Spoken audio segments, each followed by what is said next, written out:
కామారెడ్డి జిల్లా బిచ్కుంద మండల కేంద్రంలో ఇప్పుడిప్పుడే మెరుగవుతున్న రోడ్డు పరిస్థితి.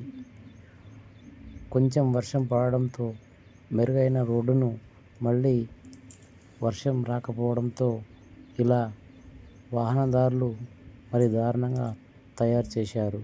ఎందుకు పెద్ద పెద్ద వాహనాలు, టిప్పర్లు, ట్రాక్టర్లు, ఇసుక మాఫియా, మొరం మాఫియా వీరందరి సమక్షంలో రోడ్డు మార్గం ఇలా తయారైందని కొందరు పేర్కొంటున్నారు.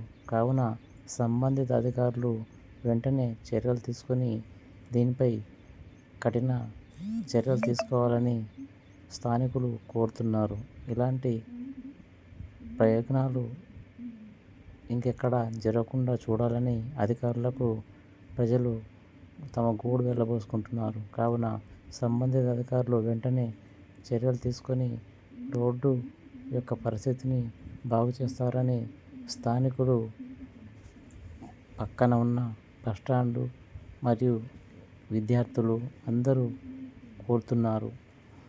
ఎందుకంటే వస్తూ పోతుంటే వారిపై దుమ్ము పడడంతో అనారోగ్యానికి గురవుతున్నామని వారు బాధను వెళ్ళబోసుకుంటున్నారు. కావున వెంటనే అలాంటి జరగకుండా నీటితో ఎప్పటికప్పుడు శుభ్రం చేసి రోడ్డు పరిస్థితిని దుమ్ము లేవకుండా చూస్తారని స్థానికులు కోరుతున్నారు.